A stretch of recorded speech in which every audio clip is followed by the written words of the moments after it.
frameworknya sama. Saya pikir tadi Bapak mau jawab jadi Kakanwil itu berat, biar saya saja.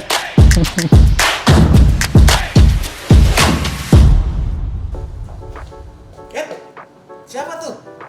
Oh, pasti dari teman-teman Kemenkeu 1 ya? Mantap. Ya, mari, saya mau duduk-duduk dulu.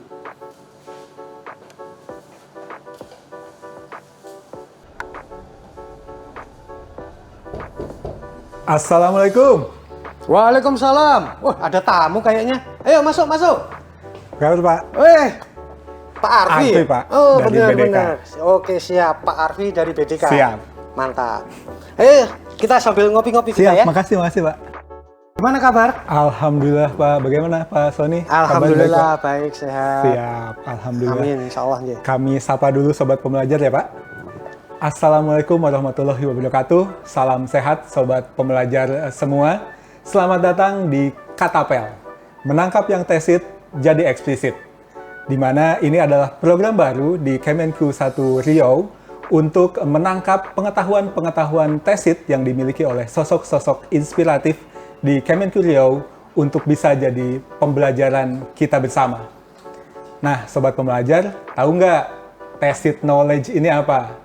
Jadi, Sobat Pembelajar semua, tacit knowledge adalah pengetahuan-pengetahuan yang melekat di individu-individu, masih di pikiran individu-individu, dan karenanya kita harus coba tangkap supaya bisa jadi pembelajaran untuk kita semua. Nah, di episode perdana ini, saya sudah bertamu ke Kanwil DJKN Riau, Sumbar, dan Kepri, dan tadi sudah disambut oleh Kepala Kanwilnya langsung, Bapak Sudarsono, atau yang biasa kita panggil Pak Sony. Langsung aja nih, kita ngobrol-ngobrol sama Pak Sony. Bapak, boleh share ke kita Pak, pengalaman karir Bapak selama ini di Kemenkeu sampai sekarang Bapak bisa menjadi Kakanwil DJKN di Riau, Sumbar, dan Kepri Pak? Ya, kalau melihat karir mungkin dari ini ya, flashback dulu ke belakang ya.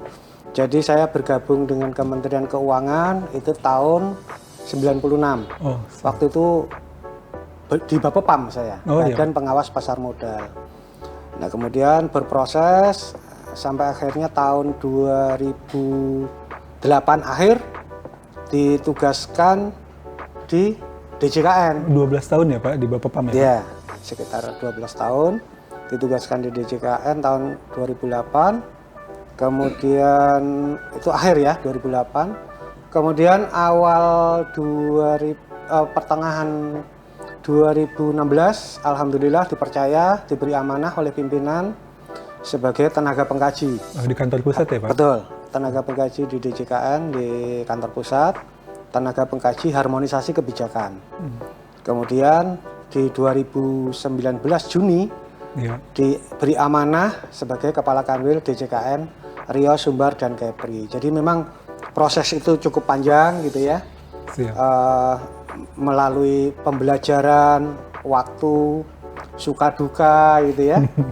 Bagaimana berhubungan dengan seluruh teman-teman di Kementerian Keuangan, bagaimana beralih dari satu organisasi ke organisasi lain gitu ya. Betul Pak. Yang sekarang juga menjadi lebih diarahkan oleh Bu Menteri Keuangan dan seluruh jajaran pimpinan untuk Kemenkeu 1. Jadi saya dulu kan asalnya dari Bapepam. Iya Pak. Ke DJKN, itu artinya pindah unit eselon 1 waktu itu. Nah, jadi kalau melihat dari prosesnya memang cukup panjang, ya banyak cerita-cerita manis, banyak cerita-cerita sangat manis, yang sedih nggak ada. Nggak ada yang sedih ya Pak? Termasuk LDR juga nggak sedih ya Pak? Nggak, pokoknya kita bikin happy semuanya. Ya, jadi intinya adalah saya punya komitmen untuk bekerja sebaik mungkin, bekerja semaksimal kemampuan saya. Siap. Artinya dengan demikian tujuan kita adalah semata-mata untuk meningkatkan kualitas atau perbaikan organisasi, dan nanti pimpinan pasti akan melihat Iya Pak. si A, si B seperti apa gitu kan. Ya alhamdulillah saya dipercaya untuk menduduki jabatan sebagai Kepala Kanwil di DJKN di Riau, Sumbar, dan Kepri. Nah, gitu kira-kira. Untuk jadi Kakanwil, berat nggak sih Pak? Jadi Kakanwil DJKN itu Pak? Ya, Ya jadi kalau kita bicara atau tanya ya berat atau enggak, ya tinggal dari sisi kita sebenarnya. Kalau dibikin berat ya jadi berat. Tapi kalau kita bisa menikmati, mensyukuri, menjalani dengan ikhlas. Nah ini nilai-nilai Kementerian Keuangan, bekerja dengan hati. Kalau kita bisa sampai pada taraf bekerja dengan hati, insya Allah itu lancar semua urusan, nggak ada yang berat itu. Karena kita apa? Kita akan mengalir bekerja ya. Karena kan saya nggak kerja sendiri, saya didukung oleh SDM yang luar biasa ya. Di DJKN ini. Ya alhamdulillah, ini yang patut saya syukuri ya. Di Kanwil DJKN RSK ini, saya didukung oleh teman-teman tim yang solid, yang artinya seirama visi misinya dengan saya sebagai pimpinan, dan visi misi itu sejalan dengan apa yang sudah digariskan oleh pimpinan, yang sudah ditetapkan oleh pimpinan kami Pak Rio Silaban di DJKN, itu bisa kita elaborasi ke bawah, kita turunkan, dan teman-teman di bawah support banget. Artinya ya menjadi nggak berat kan? Iya. Karena kita satu frameworknya sama. Saya pikir tadi Bapak mau jawab jadi Kanwil itu berat, biar saya saja. Tapi nggak berat ya Pak ya. Yang penting ada sinergi dengan staff, juga dengan para stakeholder tentunya Pak ya. Betul ya. Jadi kalau kita bisa memanage itu dengan baik, bisa berkoordinasi dengan seluruh stakeholder yang ada di lingkungan kita, insya Allah semuanya ringan-ringan saja. Siap. Insya Allah semua bisa dijalankan dengan baik dan bisa diselesaikan dengan sesuai dengan apa yang kita harapkan. Jadi kalau tugas utamanya sebetulnya Kanwil DJKN itu apa sih Pak? Ya, jadi Kanwil DJKN itu tugas utamanya melakukan koordinasi ya, supervisi, pengawasan, pembinaan ke seluruh jajaran. Jadi di Kanwil DJKN RSK ini mengkoordinasi 3 provinsi. Siap. Provinsi Sumbar, Riau, dan Kepulauan Riau. Di Sumbar kami punya 2 KPKNL. KPKNL Padang dan Bukit Tinggi. Oh iya.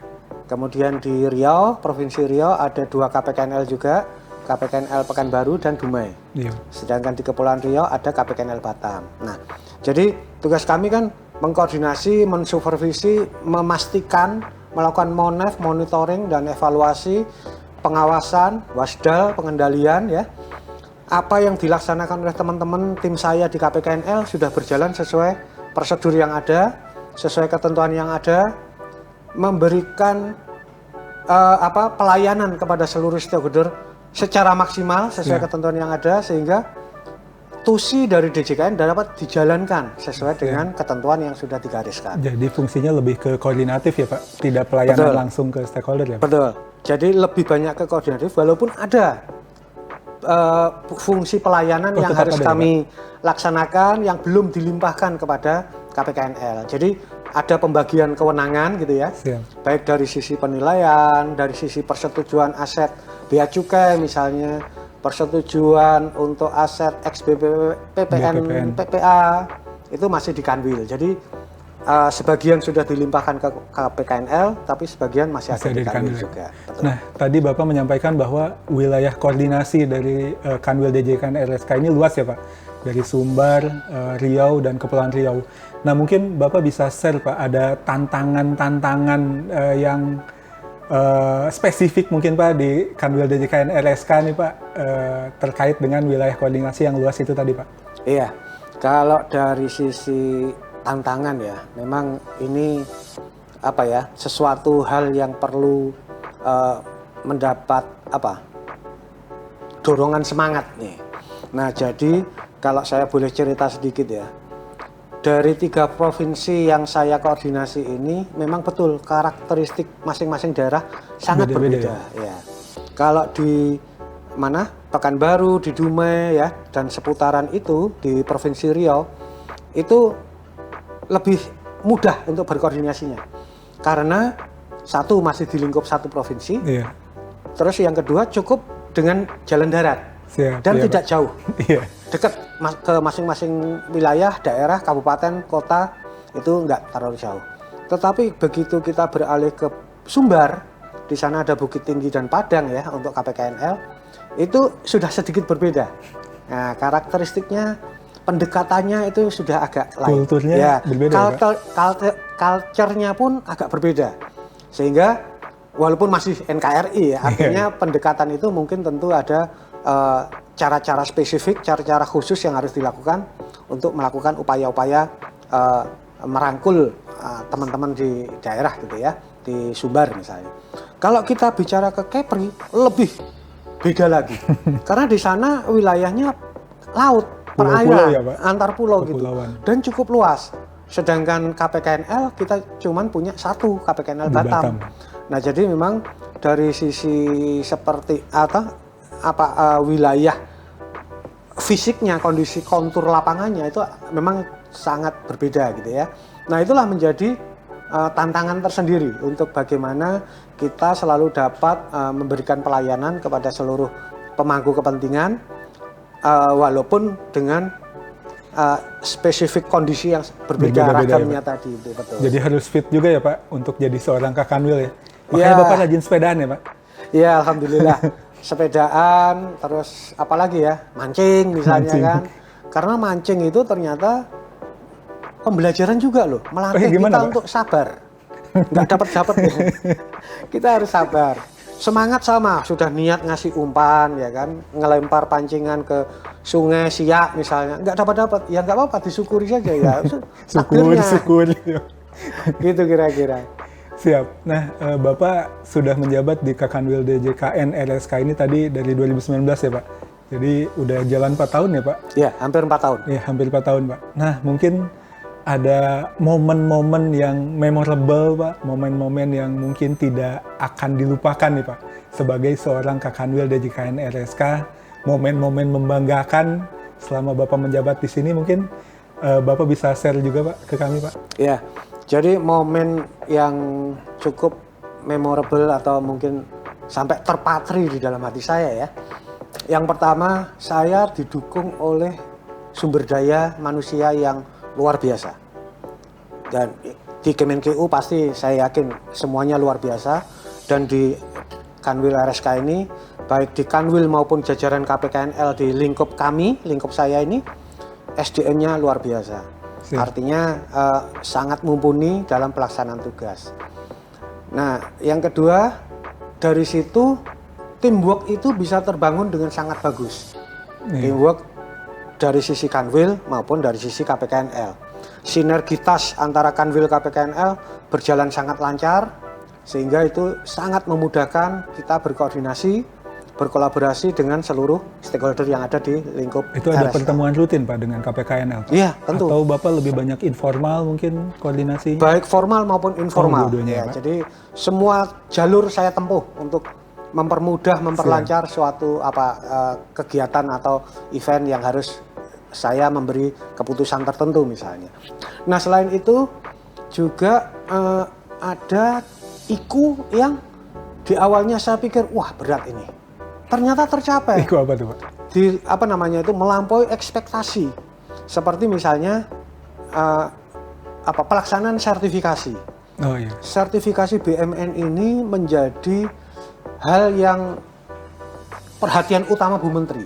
Menjadi perhatian utama Bu Menteri karena sampai beberapa kali beliau menegaskan ke Pak Rio Silaban, Pak Dirjen gitu ya, Pak Direktur PKKN, Pak Encep Sudarwan, sertifikasi harus kelar. Target tahun 2022 harus tercapai. Alhamdulillah, saya di awal itu udah berkoordinasi dengan Pak Kakanwil, Bu Kakanwil gitu ya, di lingkungan Kanwil BPN, di lingkungan RSK. Sudah berbagai cara kita lakukan, termasuk dengan satkernya, dengan kementerian lembaga. Tapi memang berbagai ini hambatan di lapangan selalu berbeda-beda. Nah, makanya saya surprise juga begitu tahu last minute tercapai. Wah, itu luar biasa. Itu tahun kemarin ya Pak? Tahun 2022 betul ya. Tantangan tahun ini juga nggak kalah challenging gitu ya, nggak kalah menantang. Perlu diupayakan hal-hal yang extraordinary gitu dari upaya-upaya kita bersinergi dengan Kanwil BPN, dengan Kantah, dengan Satker, dengan kementerian lembaga yang menjadi lingkup di wilayah RSK. Hal lain yang menjadi memorable event itu ya, itu pencapaian WBK. Oh iya. Ya, jadi tahun 21 ya Pak? 2021 Iya. yang diumumkan pada semester pertama, kalau nggak quarter pertama 2022, Kanwil RSK termasuk salah satu yang memperoleh predikat ZI WBK. Dan kami belajar ke Bapak kemarin. Alhamdulillah. Dapat juga kan? Dapat juga, Pak. Dapat. Ya. Alhamdulillah. Ya itu perlu kita syukuri karena itu kerja keras dari teman-teman semua ya. Secara tim, secara bersama mempunyai spirit yang sama untuk membuktikan bahwa arahan-arahan Bu Menteri itu Pak Dirjen juga kita laksanakan di masing-masing unit eselon 2 maupun eselon 3, baik Kanwil maupun KPKNL untuk menuju ZI WBK, wilayah bebas korupsi. Nah, insya Allah tahun ini Kanwil RSK menuju ZI WBBM, tentu mohon support dan dukungan Bapak Ibu semua dari sobat Kemenkeu semuanya untuk memberikan dorongan, kritik dan saran kepada kami, masukan sehingga tahun ini insya Allah bisa mencapai WBBM. Amin. Terus hal lain yang perlu saya sampaikan, kami juga dapat penghargaan dari Komisi Informasi Provinsi. Oh, KIP baru ya, tahun Pak? ini ya. 2-3 bulan yang lalu, mungkin 2 bulan yang lalu dapat penghargaan itu, dan saya berharap informasi yang diminta oleh publik kepada DJKN, kepada Kanwil itu kita dapat bagi dengan seluas-luasnya keterbukaan informasi, tapi tetap mematuhi koridor-koridor peraturan yang ada. Siap. Karena ada sifat informasi yang sifatnya rahasia, memang nggak boleh di-share ke orang lain, itu kan ada. Nah, jadi dengan adanya itu tentu mendorong teman-teman di Kanwil maupun di KPKNL untuk selalu melakukan keterbukaan informasi ini kepada publik. Jadi apapun informasi yang diminta kepada DJKN, sepanjang itu boleh dipublish, tentu kita kasih. Kalau nggak dikasih, kita punya jalur pengaduan misalnya. Udah lengkap semua, tinggal dibuka di website kami, DJKN Go ID gitu ya, klik di RSK gitu misalnya, Riau Sumber Kepri, bisa ketahuan semuanya. Siap. Wah, banyak banget nih prestasinya Pak Sony selama menjabat di Kanwil DJKN RSK. Nah, dari perjalanan Bapak sampai 4 tahun ya Pak, hampir 4 tahun jadi Kanwil, mungkin Bapak bisa share nggak sebetulnya what is the most important ingredient Pak to become a Kanwil DJKN? Jadi kualitas diri apa sih yang harus dipunyai oleh mungkin sobat pembelajar di rumah yang menyaksikan, saya pengen nih jadi Pak Sony suatu saat nanti. Nah, apa yang harus mereka lakukan dari sekarang Pak? Iya. Namanya amanah itu sudah garis tangan sebenarnya, ya kan? Saya juga nggak kepikiran bisa jadi Kanwil kan? Pak Arfi juga nggak kepikiran bisa jadi kepala BDK. Betul, kan? Iya, Pak. Jadi saya dulu dari awal komitmen saya masuk Kementerian Keuangan, ini saya jadi pegawai negeri. Pegawai negeri itu begini, gajinya segini dan lain-lain. Ya udah, begitu saya masuk, saya kerja ya sebaik-baiknya, semampu yang bisa saya berikan kepada organisasi pada saat itu, dan itu terus ke bawah sampai sekarang untuk memberikan yang terbaik semata-mata untuk kebaikan organisasi.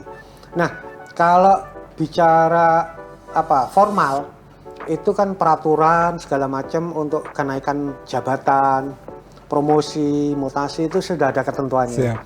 Artinya di situ nanti ada namanya asesmen dari organisasi, gitu ya, dari DJKN, kemampuan manajerial, baik soft skill maupun hard skill seperti apa. Kemudian sekarang ada talent pool, ya kan? Nah, dari situ nanti tentu yang akan dipilih itu adalah orang-orang terbaik dari DJKN, itu pun masih diadu lagi. Ya kan? Sama dari luar juga ya Pak? Betul. Karena terbuka lagi. Ya Pak sekarang? Betul ya, karena talent pool ini kan lingkup unit Kementerian Keuangan satu, Kemenkeu 1 gitu ya. Sehingga dari situ nanti ya yang layak menduduki jabatan tertentu tentu orang-orang yang memenuhi kualifikasi yang sudah ditetapkan dan bisa memberikan sumbangsih yang terbaik kepada organisasi dalam hal ini Kementerian Keuangan. Nah, jadi kalau itu semua sudah dilakukan, yang paling penting adalah kalau kita sudah bekerja dengan sebaik-baiknya, dan yang paling penting bekerja dengan ikhlas. Itu kan sesuai dengan nilai-nilai Kementerian Keuangan, bekerja dengan hati. Iya. Artinya ya kalau kita bisa bekerja dengan ikhlas, itu akan keluar yang terbaik dari dalam diri kita untuk memberikan yang maksimal bagi organisasi. Nah, selain itu tentu kita sebagai pimpinan juga akan dilihatkan oleh atasan-atasan kita, harus ini anak bisa nggak sih jadi contoh. Yeah. Leader itu harus bisa menjadi teladan bagi tim di bawahnya, bagi jajaran di bawahnya. Menjadi contoh, menjadi teladan, lakukan yang terbaik, bekerja dengan hati, bekerja dengan ikhlas, bekerja dengan tuntas yang hasilnya berkelas. Kira-kira seperti itu. Ikhlas, tuntas, berkelas ya Pak? Siap. Yang terakhir Pak, ini mungkin Pak, karena mungkin pekan depan Bapak sudah bertugas di tempat yang baru di Bali, Nusa Tenggara ya Pak, akan menjadikan Bali Nusa. Mungkin ada harapan-harapan, ada hal-hal yang sebetulnya ingin Bapak wujudkan nih, karena kan Bapak nggak tahu akan mutasi ya Pak, yang ingin sebetulnya Bapak wujudkan tapi belum terwujud nih Pak. Mungkin ada atau tidak Pak yang untuk DJKN RSK nih Pak? Iya, kalau harapan ke depan, tentu saya berharap Kanwil RSK ke depan menjadi lebih kredibel, lebih mumpuni, lebih menjadi distinguished asset manager yang top gitu ya. Nah, kalau ditanya apa yang belum tercapai misalnya, banyak sebenarnya. Tahun ini saya sebenarnya ingin, kalau bisa WBBM bisa tercapai. Nah, ini kan baru tahun ini nih. Nah, nanti tentu saya juga akan dukung penuh teman-teman di Kanwil RSK untuk bisa meraih WBBM-nya.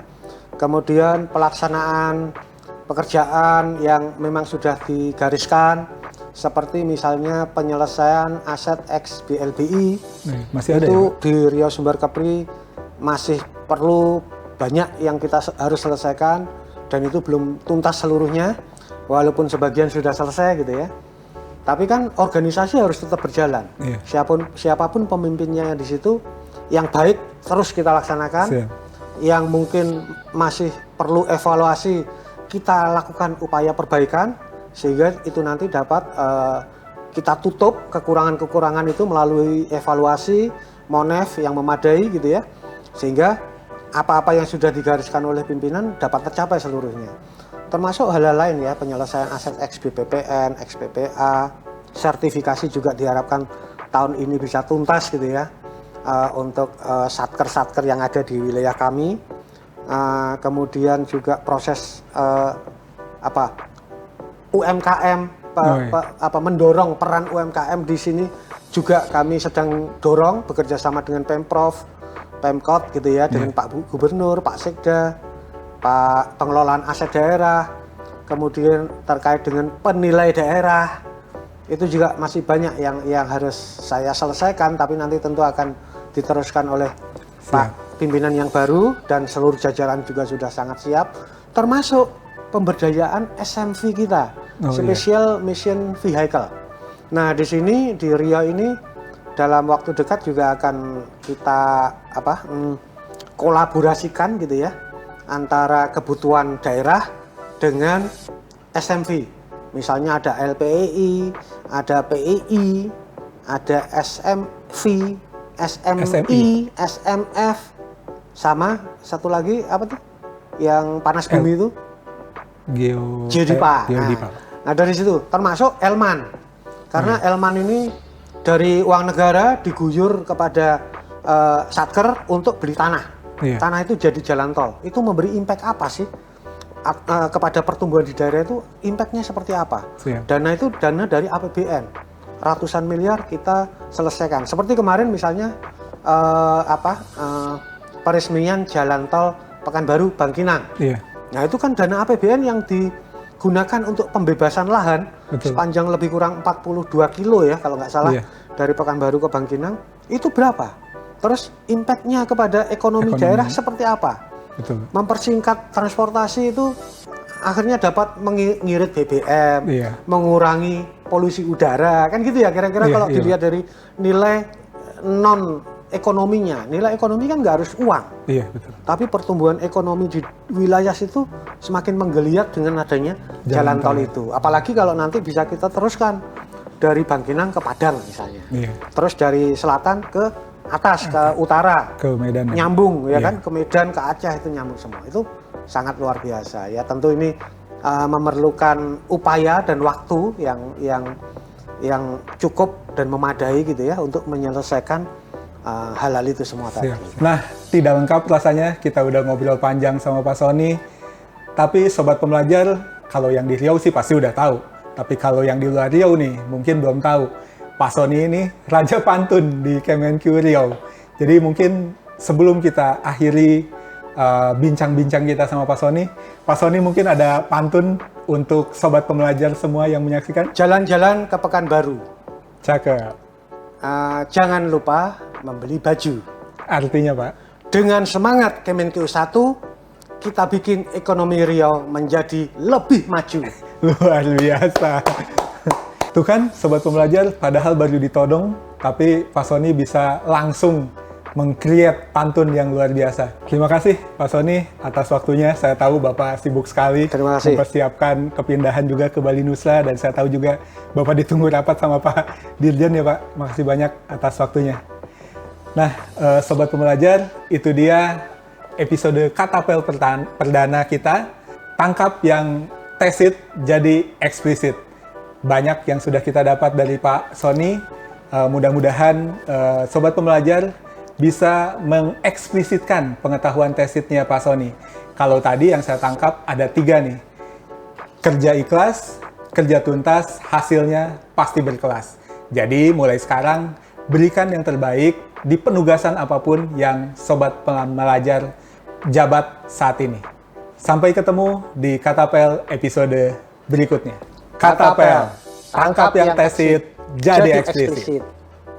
Terima kasih ya Pak. Sampai ketemu lagi Pak.